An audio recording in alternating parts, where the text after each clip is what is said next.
sidewalks and streets where once there were fields, steel and concrete instead of trees.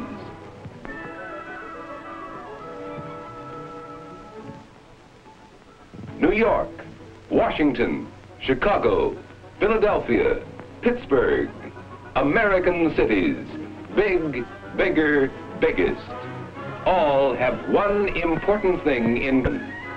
Every one of our cities, whatever its size or location, is a crossroad nation. The first settlements were founded as transfer points, where there was a change from one form of transport to another. For from the beginning, tools were needed, as well as medicine, clothing, weapons, goods they could get from Europe only by trade. And trade, as always, was dependent on transportation, by land and by water. So towns sprouted around busy harbors, handling goods and passengers. First on the East Coast, then on the Gulf, much later on the West Coast. Other cities likewise began as river or lake transfer points on the great inland waterways. Cities have grown where there was water to turn the wheels of factories, near mineral resources, where there was oil, iron, coal, and near refineries of these resources. Some cities grew midway between sources of raw materials used in the manufacture of a finished product, such as steel.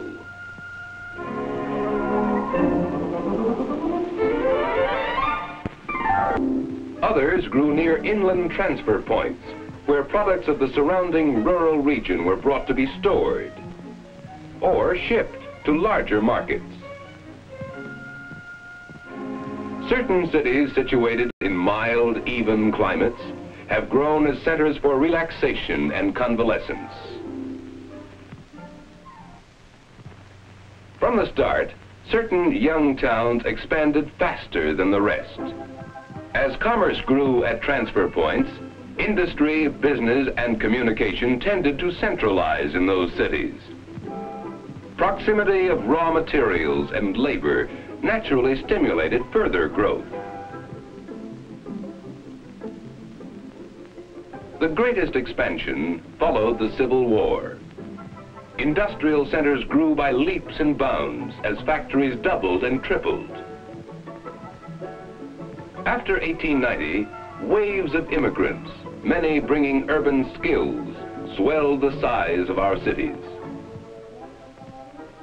Again, new types of farm machinery cut down the number of people needed on farms. Young people headed for the cities to live and work. And with the passing decades, those cities grew fastest that were situated as transfer points handling goods and services of the nation's most productive areas. Physically, a handful of our cities were planned from the start, like Washington's famed wheel and spoke design, and the gridiron pattern, a popular 19th century city plan. But due to the incredibly rapid expansion, most cities outdistanced their planners when there were any, and grew into a maze of complexity and confusion. This is the profile of a city, any city. To the left is the center of business. Next is the zone of warehouses, terminals, and old homes. Moderately priced apartments occupy the third zone. The fourth zone has single-family homes.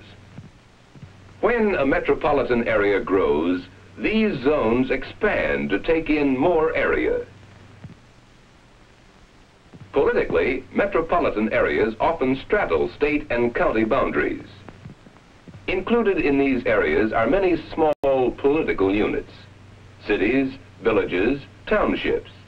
there's overlapping, duplication, and conflict in government functions of these various units as regards highways, schools, water supply, and taxes.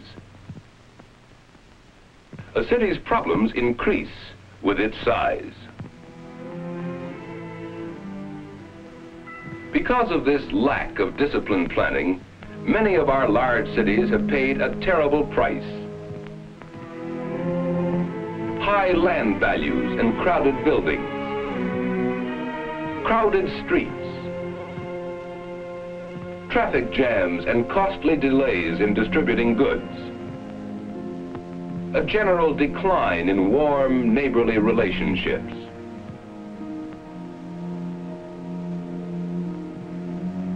Far too little chance for fresh air and sunlight.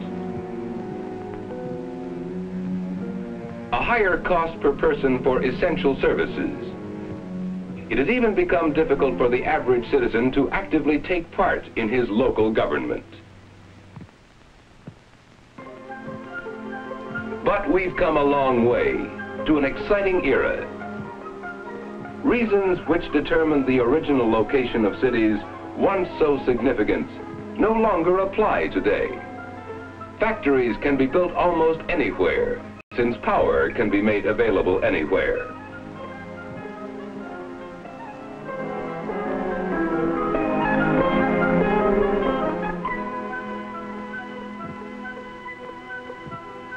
Instantaneous communication makes it possible for parts of a single company to be hundreds of miles apart. Many plants, once dependent on railroads and water transport, are today free to build elsewhere. Some businesses, taking advantage of an increasingly mobile labor force, are moving to the low-rent outskirts. And so are families which can afford houses in the country. The trend is away from the congested center.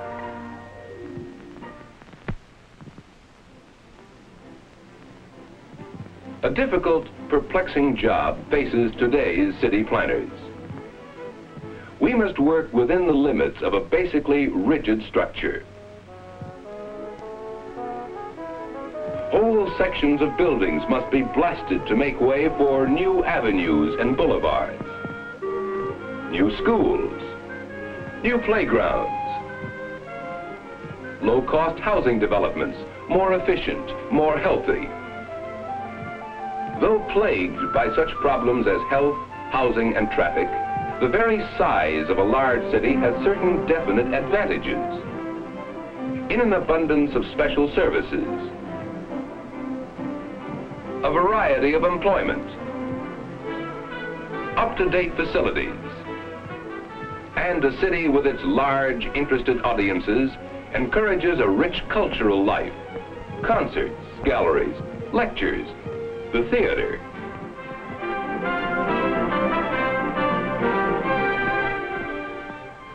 If we plan well, urban Americans will someday enjoy more of the advantages of the large city without many of the penalties they now are forced to pay.